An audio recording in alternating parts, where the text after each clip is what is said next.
back to the Rebuilt Parish Podcast. On today's episode, we've got Ed Bradley back in our studio, and he is helping us dive deeper into the Grow Wider anchor. Now make sure you listen all the way through to the end, because not only is Ed going to share all about how your parish can grow wider, but he's going to give you some advice on where he would recommend you start in the Grow Wider process. We'll see you inside the episode.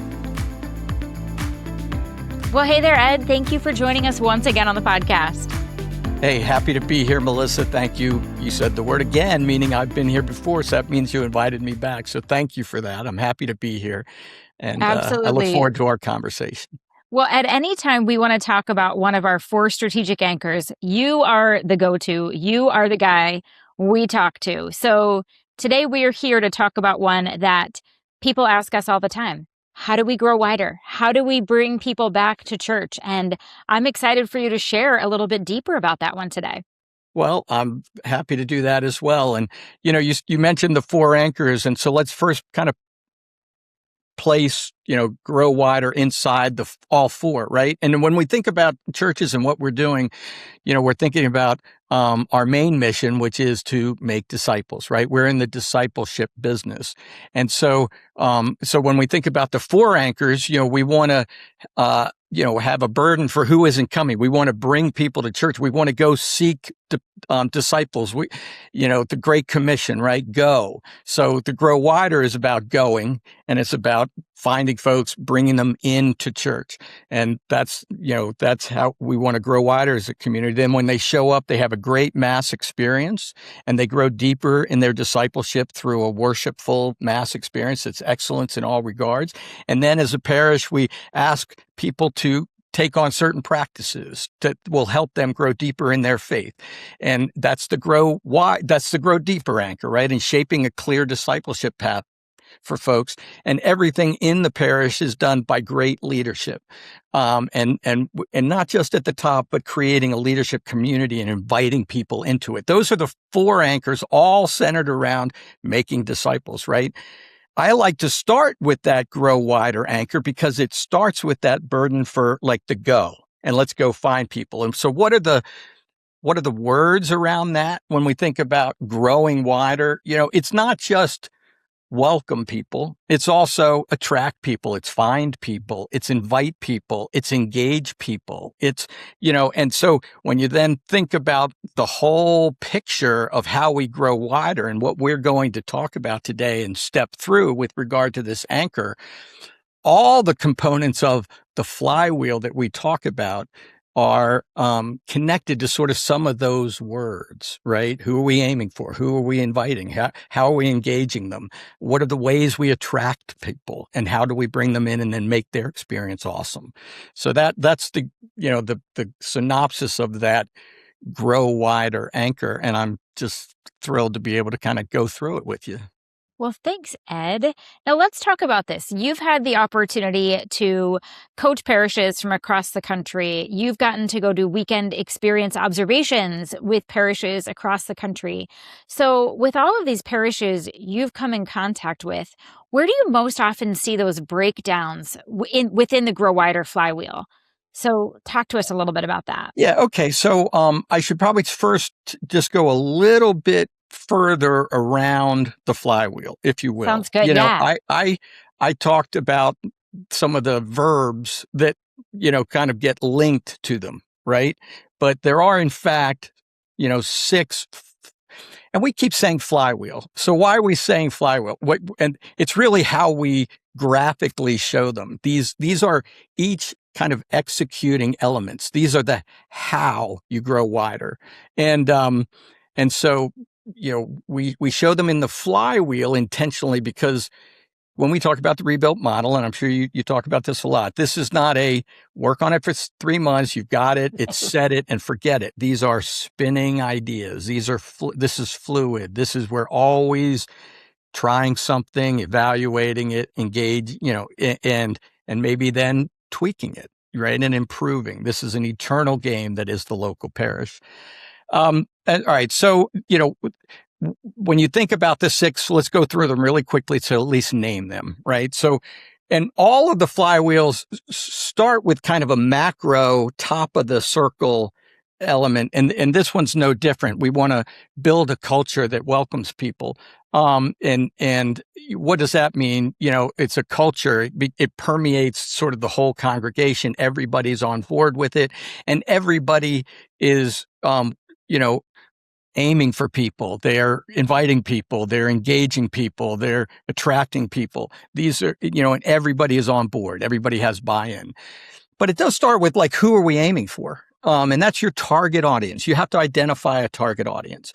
And we're going to talk about what that means. But really the idea is, sort of name your target and be intentional about initiatives to hopefully target those people.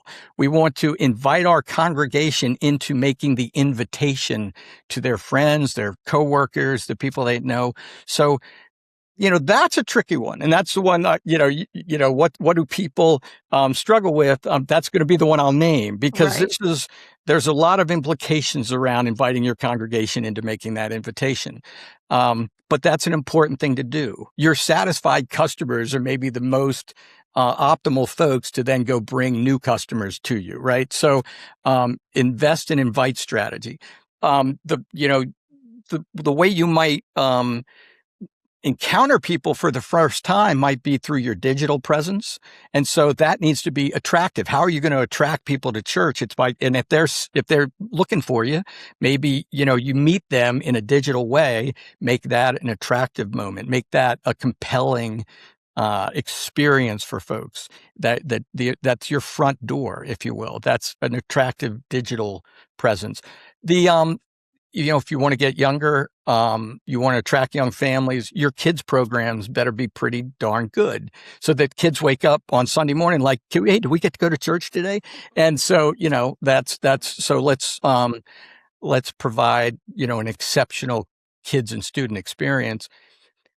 And then another really important part of this whole idea is, we want to engage people. And engagement means, yes, the whole front end, exceptional, welcoming experience, but it's also finding out who they are. And it's then inviting them into things to become, engaged in the parish. So what is your engagement path, right? It's not just your welcome desk. It's a new parishioner welcome. It's inviting them into service. It's telling them about small groups. It's, looking for ways for them to engage in the parish, because if they engage, they're going to what? They're going to grow deeper in their discipleship. And we are in what business? We're in the discipleship business. So everything we do is all about making disciples. So, okay. Oh, that's such a good synopsis. All right. Yeah, So now that we've got all that background, right. Now let's talk about where you're seeing some of those breakdowns in that grow wider flywheel. Yeah. I mean, I think a lot of folks say, hey, we're welcoming your hospitality. They feel like they can open the front door, and, and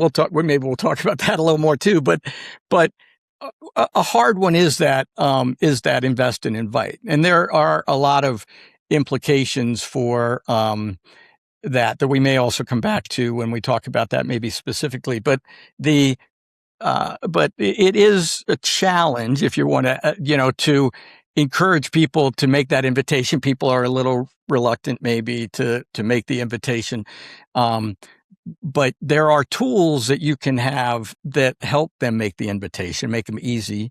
You can also help teach people how to tell their story a little bit. Maybe we can talk about that. But, and there's also the element of that. If you're going to ask people to make the invitation, they also need to be confident in making it. And that's where it's upon us as parish leaders to make sure that the experience that they're inviting people to is awesome, right? 100%. And that's where you see the flywheels connected to each other, right? This flywheel is very much linked to an awesome weekend experience. Yes. That is part of the weekend experience flywheel, because, you want people to be confident into what they're inviting to. So that, I would say, the invite part is probably maybe the toughest one.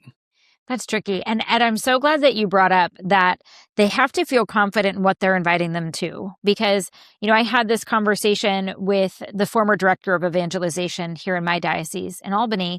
And I was talking to him as he was talking about closing parishes. And I said, that must be one of the hardest parts of your job, is that you have to see these parishes close. And he said, Melissa, I want you to look at it this way. If we expect the church to grow, you have to have a great experience for those people to invite them back to. And if we are inviting them into an experience that they're not going to want to return to, then we're spinning our wheels. And I think that's critical that we know that all of these flywheels continue to turn, and yet they all turn together to help that parish renewal process. Yeah, and as you say that, Melissa, I think about, at the end of the day, I started with the anchors and sort of running through them. I do like to start with the grow wider because it's sort of a continuum, if you will, from there. At the end of the day, the Mass is the source and summit of our faith. It's where we should bring excellence. It's where we should bring, a majority of our focus. That's where we encounter people. That's where we're engaging them in their faith. And so, in the deepest way, right? So yes, these flywheels are all connected, and I start with grow wider, but the weekend experience was probably, the biggie, right? And so, your colleague there in New York, amplified that clearly. Uh-huh. It's all about the weekend. It's all about the Mass. Easter changes everything. But the question for your parish is simple. Will inspiration turn into action? Our new 5-week Easter message series, Go, is designed to help you move your people from spectator to servant. Beginning on Easter Sunday, this series walks your parish through a clear invitation. Do good. Be sent. Step forward. Serve. Grow. Grounded in Scripture and built specifically for the Easter season in Year A, Go helps parishioners see that serving is not filling a role. It is living the resurrection. You'll receive 5 fully written, completely customizable homilies, plus coordinated small group discussion guides, so your entire parish moves in one direction. If you're ready to turn Easter momentum into volunteer engagement, it's time to go. Visit rebuiltparish.com/Easter to access the series today. Yes, for sure. Now, let's talk about who we are working to attract. You used that word, Ed, and I loved that word, who we're trying to attract into our parish. So we know that part of that is going to be defining a target audience. So talk to us about how a parish can gain that clarity around who they're trying to reach. And then what happens if maybe they don't define who they're looking for? Yeah, when I think about this, there's sort of one sort of first answer, but then there are related responses here, I would say. When you talk about who are we aiming for? What is our target audience? How, who are we trying to attract? Yes, you have an initial mission field in your parish, which is, call it your zip code, right? Yeah. And so you can do some intentional work around what are the demographics of our zip code? What are the, sort of particular elements of kind of our mission field from just a demographic perspective? But you can also think about it from a sort of a cultural perspective in terms of, do I live in, is it an older community? Is it a younger community? Is it, have sort of some cultural, elements in terms of we're very artsy, area. So take some time to sort of think about, at the biggest picture, who it is in our mission field, our zip code that isn't coming, and why aren't they coming, and what are some strategies we can implement to attract that specific target audience, and that's important. And at Nativity, you might have heard the phrase Timonium Tim, and that's rolls off the tongue, right? But that is an outgrowth of some thinking about our zip code being very much a pretty Catholic zip code, and a lot of sort of, kind of middle income, mid families who went to Catholic schools and haven't been back in a long time to Catholic church, right? And so identified that Timonium Tim as a 45-year-old father of 3 or 2, and went to Catholic school but hasn't been back in a while. So how do you track that family, if you will? And so our intentionality around that was having folks on the front door that kind of was like them, having great kids programs that attracted those young families, and had social media strategies sort of wired into the Catholic high school community, and their alumni networks and those sorts of things, right? So, and so every parish can kind of do some thinking around that. But that's not a sort of a perfect answer to that question. There's a little bit of seasonality to it, or there's a little bit of seasons where you might have a different sort of target than that macro sort of demographic target in your backyard.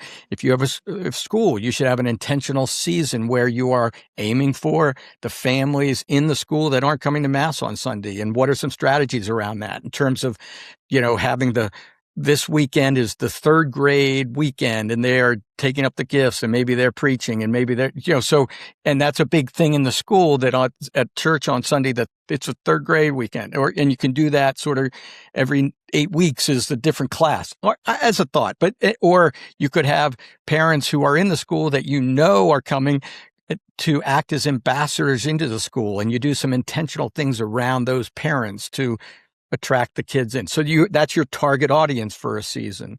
You might have a season where you're really leaning into your kids programs because you have a real intentionality around getting younger. And then you're doing things in the community that is advertising for young families. Anyway, so a long-winded way of saying that there's not just one answer to that. There's different ways to sort of come at it, but you might also start with just sort of thinking about your own mission field, your own zip code. Yeah. And I think what you said there too about it being fluid, that it does have that seasonality, I think that rings true, especially as you talked about growing younger. We want to make sure we are constantly focused on the next generation. And so by having that intentionality around the school families and intentionality on making them feel included, I think that's so wise that, okay, yep, we might be focused on Timonium Tim most of the time, but let's also have some focus on these families here to make them feel included. Absolutely. So it's not just one way to think about that. Yes. Now, this is a question I'm excited to ask you just because I've been on a weekend observation with you. So I'm excited to ask about this. So a lot of parishes think they are welcoming, but that doesn't always translate into that measurable growth. So what are some maybe subtle but significant differences between being friendly and being strategically welcoming? Yeah, you mentioned weekend observations, and just so for your audience, we at Rebuilt can't come out to your parish and kind of spend the weekend and, provide sort of a very, very thorough, deep kind of secret shopper report, so to speak. But anyway, on some of those, we're looking at all elements of the weekend experience, but from a welcoming aspect, this idea of welcome outsiders. And I coach a lot of parishes, and that, we're a really welcoming parish. We're really welcoming. And what they mean by that is that they're nice people and their congregations are good. And if you're there before and after Mass, people are friendly and nice and good and welcoming. And so, and that's great. I'm not, at the same time, what can we be doing from a welcome outsider's perspective? What is to put intentionality around that and to put systems in place around that? So it is more than even just having a greeting ministry that opens up the front door, which is really important. And, so it's really all elements of being welcoming. It's all elements of hospitality, is really all elements of kind of, engaging people and whatnot. So, I would say at the end of the day, kind of in this regard, I would say, how are you, hopefully you have a welcome desk, there's a place, right? And from Mass, you are welcoming and you're actually saying, hey, we're happy you're here. And you're inviting them to the welcome desk so that you can engage with them. And maybe you have a gift for them, which is a nice thing to do, but it's also you're capturing their information. And that week, some of your help, somebody on your welcome team on the welcome desk team might reach out to that person and say, hey, it was great to meet you. Hey, look for me next week, and love to see you here, next week.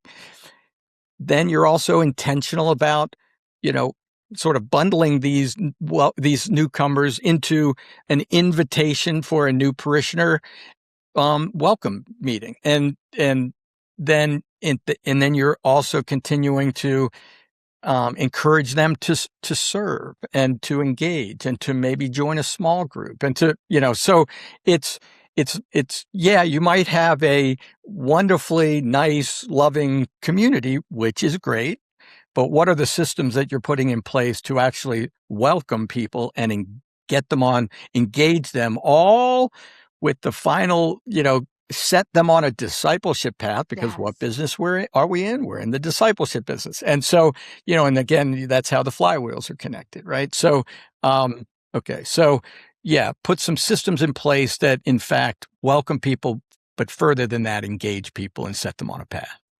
Ed, you used the word intentional and intentionality. And I think that we just need to highlight this for a second, because there is that difference between being a friendly place where people do feel welcome and being a friendly place that works with intention on bringing those newcomers in. Because if they're coming in, but we never get their information and we never get to follow up with them, then it's a little bit harder for us to get that on that discipleship path. So being intentional about it is really how we're going to help them along that path and then help us continue to grow wider.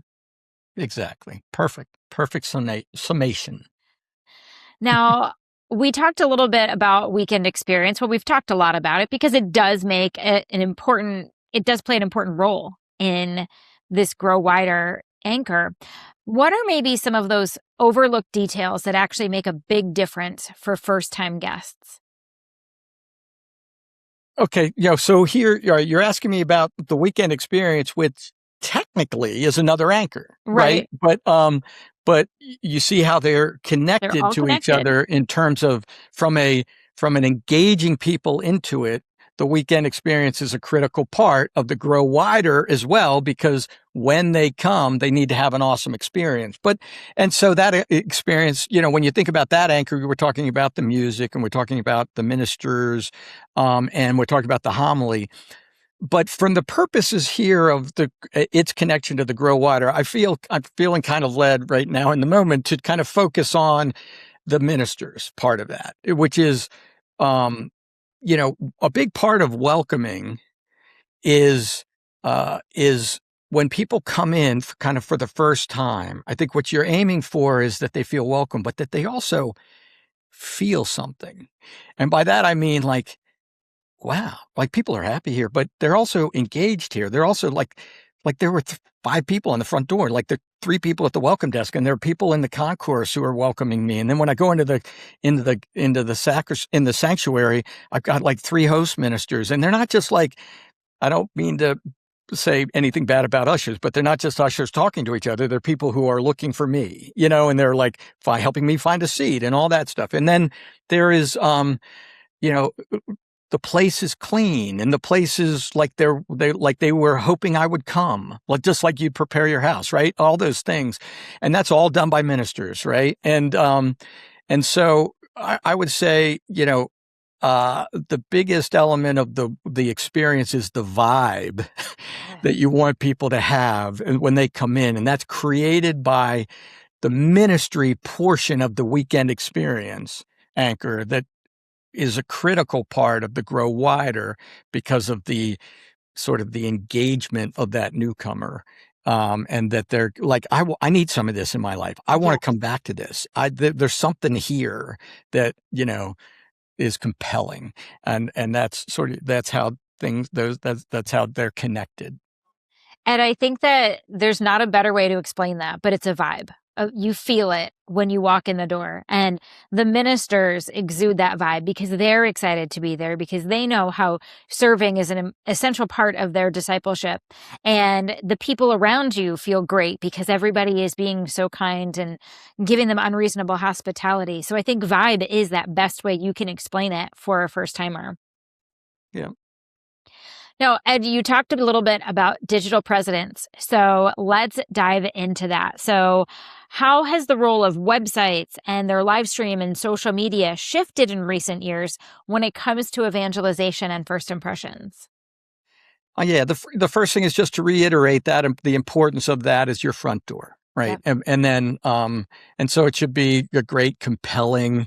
Your website should be cool, or and have some B-roll on it. By that I mean some videos of people being busy on a Sunday morning and like, boy, that looks fun. I need to go to that. And but also clear, you need to have current information. It needs to be up to date and all that stuff from the website. The social media side is who you're aiming for and being compelling. Listen, I'm not a website person. I'm not a social media strategist. I'm a little out of my element in that regard, but I know it when I see it, right? And so and feel it, and so we, yeah, and you could say all the obvious things of like, the world is only getting more and more connected to the digital world, and only more and more encountering you often for the first time through those channels. So just kind of make them great, but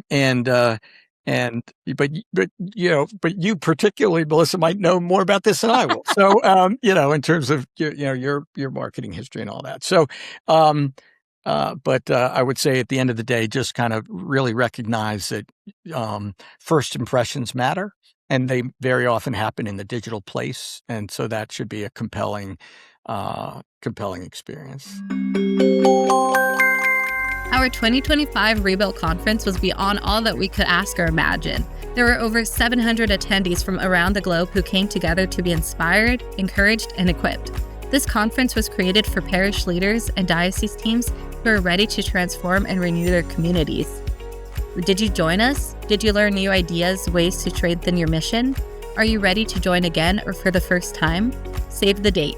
May 2nd through May 4th, 2027, the Rebuilt Conference is returning to Timonium, Maryland. This gathering is more than a conference. It is an opportunity to come together with pastors and parish leaders from around the world who are committed to building healthy, growing, mission-driven parishes. For now, save the date, May 2nd to May 4th, 2027, at Church of the Nativity in Timonium, Maryland. Details and registration will be coming in months ahead, so stay tuned. We cannot wait to welcome you. Definitely. Ed, you did a great job. You hit all of the main points. I think one point that I would reiterate is when you said about having that B-roll on there, not just that B-roll, but letting people see your team and your parish and your pastor especially and your leaders. Let them feel like they can get to know you through your website and through your social, because if they're scrolling through social, and I think of Holy Spirit Parish in Grand Rapids, and I think about how on social media, Father Mark does a 1-minute homily where he does a 1-minute recap of the homily every week. And if you see that, and then you're like, oh, that's what Father Mark looks and sounds like. Oh, that message is pretty good. Okay. That gets you one step closer to actually walking in the door. But Ed, you hit all of those main points. And that's a terrific strategy. Way to go, Father Mark. Now, let's talk about kids, because we've talked about this a little bit, but we know that these can be the tipping point for young families. So what have you observed about parishes that truly leverage next-gen ministry as a growth strategy rather than just like, this is something we have to do? Yeah, and this, to be honest, to take sort of the next step in this area, it takes a little bit of work, and it does take a little bit of energy and again intentionality. But but human resources too. So there is stuff here. I wouldn't say that this one's easy, but at the same time, really, really important. And I mentioned, kids, so that they get up. What's your why here? To make disciples, and it's to make disciples of young families. It's also to make disciples of the kids, Yes. and so the experience, yes, should be fun, and it should, hopefully. It should start at the nursery level and, infant level, potentially nursery level and toddler level. For them, it's really as much to free up the parents for their experience at big church so that they can be focused on the homily and really get it, fully receive it. But also for those kids that you can make that fun and engaging for them. And children's liturgy of the word is also a really, really important one in terms of fun and engaging, but also two things, discipleship making in terms of having a rich sort of faith-filled experience, but also connected to what's happening in hopefully in big church, so that the ride home can be a conversation. Yeah, you're hitting the kids at an age-appropriate way, but you're also on the sort of the same theme a little bit, so that they can have a conversation that is a shared conversation on the way home. But all of those things is to, hopefully, when you think about growing wider, it's also to grow younger, and we all of our parishes need that. So, a more, energetic children's liturgy of the word will take a little bit of prep work and engaging. There are strategies around that. And I encourage people you can go watch our children's liturgy of the word on a weekend mass at Nativity. Now, ours might be sort of fifth level in terms of the engagement factor and the, the energy, but you can engage, like, bring high school girls into your children's liturgy of the word and have little skits for the kids or different things. So there are ways to make that sort of more engaging and compelling. But it all matters, and we're trying to make disciples of all ages. And this is a critical one, particularly as we grow wider, to get younger. Definitely. Well, and I love that you shared how when Nativity does children's liturgy of the word, it is like on like the fifth level. And I have to share this personal example because, in my parish, I worked and we redid all of our next gen programs. We built a very humble children's liturgy of the word. We remodeled a space for it. The kids were engaged. It's for kids age 4 to 4th grade. And my youngest, who's now 11, has now since aged out of that, but he went to that since we started it and got a good experience, right? Not quite nativity level good. Well, then I brought my kids to nativity for the first time 2 Sundays ago. And my 11-year-old got to go experience Time Travelers, the children's liturgy of the word. And he came back with a goodie bag. He came back with the biggest smile on his face. And then in the goodie bag, it was like this little hanger that can go on the rearview mirror where it tells you like the things they talked about in there and what they've talked about. And it gave a QR code. I mean, just incredible. And as I'm asking him about this, what did you think? And he said, it was amazing. So I want to share, we're not all going to be nativity. Yes. Right? We're not, but do what you can do in your parish, and don't be intimidated by the fact that what you're going to put on is not going to be at nativity's level yet, maybe never, but just do what you can do in your parish to engage those kids. And that's an important qualification because, when I refer to that, it's really to get ideas. You go watch it to get ideas. And, but you said it well, that it's everything, again, spinning flywheels, right? Try something. Evaluate it, get better, try something, get it better, but all with the idea of, a fun, engaging, faith-filled experience that the kids want to come back to. Exactly. Now, and I want us to talk about this invitation because you've teased about it a little bit earlier in conversation. So we know that we can ask people to invite people, but how do we help our parishioners just naturally and consistently invite people into Mass? Yeah, this is a tricky one. and I could talk to it for a while, and I know we've kind of gone on a little bit here, so I need to be crisp. But at the same time, this is a biggie in terms of what is involved in, if you want to grow wider, I said it at the outset, you want to enlist your congregation in it. 2 reasons why. One, they're your satisfied customers, and they might know who to ask, and they're connected in the community. So they're going to be the ones who have the opportunity to invite. The other thing is, what business are we in? We're in the discipleship business. When you tell your story to somebody, when you make that invitation, you grow in your faith. And so this is all part of, when we talk about the grow deeper and sharing your faith, this is an element of that, right? So this, again, another place where the anchors are connected. So if you want people to make that invitation, this does start with, you have to have an excellent weekend experience because you want them to have the confidence to make the invitation. So that's on us as parish leaders, is to make the experience great. And so before we encourage people to make the invitation, right?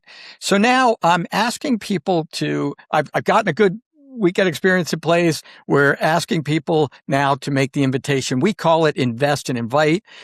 Some parishes just bring a friend, the bring a friend program or what have you. It doesn't matter what you call it, but we say invest and invite. You're investing in people and invite them to church. Okay, you're asking me to do that. Help me do that. So what are some tools? Well, the first tool might be help me tell my story. I mean, at Nativity, we've done message series around your story. And to get people thinking about, what has my faith meant to me?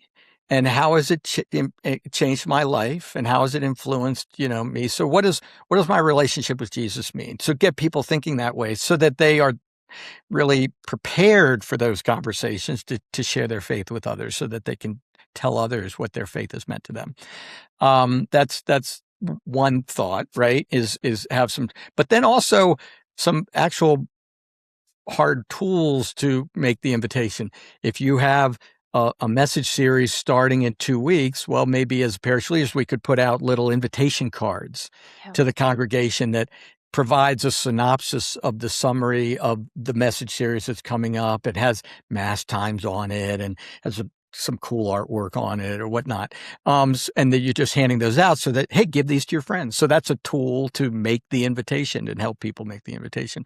Or you could have online, an invite a friend email that all they have to put in is the name and the email address, and it cranks out an invitation email, or at least gives them some language to sort of, where do I even start? Right. So anyway, those are just some ideas around it, but it really does all start with engage your parishioners into a direct request to be making the invitation, but then giving them some tools to help them do that and the confidence to do that. And I love that you said, give them the confidence and the tools. Those are the things that we can do as a parish. And those are simple things to do. So if we can help them get this far, they can then take it to the next level and invite their friends. Absolutely. Absolutely. Now, Ed, as we wrap up, if a parish listening today wants to strengthen just one area of the Grow Wider flywheel in the next 90 days, where would you tell them to focus and why?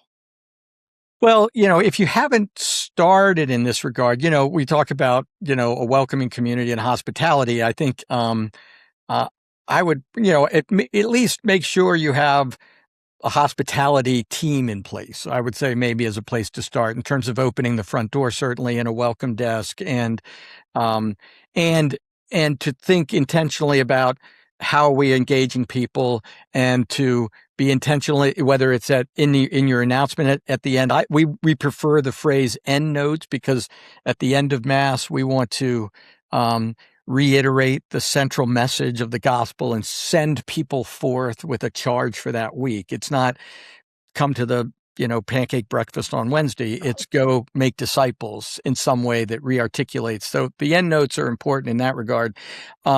Even if we want them to come to breakfast on Wednesday. But another element of that is welcome. We're glad you're here. Come to the welcome desk. We have a gift for you. And then also capture people. So I think, kind of a front end part of growing wider, we talked about all of it. It all matters, right? But as a place to start, make sure you want to have, because as part of that, you have to engage servers in it. and you're moving towards creating that vibe, and we didn't even mention sort of hospitality after Mass in terms of, coffee, donuts, whatnot, again, to engage people in the community. But I would say as a place to start there. But it all matters. It all matters. It does. Yep. Oh my goodness. Well, Ed, thank you for pouring into our listeners today. Thank you for helping us just dive a little bit deeper into that grow wider anchor so that we can help all of these parishes make disciples. Happy to be here, Melissa. I love talking about this stuff. I hope that comes through. Discipleship is the business we're in, and to grow wider as a parish is a wonderful thing to have happen for your parish. And so thank you for allowing me to be here. Of course. Thank you. And to all of our listeners, thank you. We will see you next time.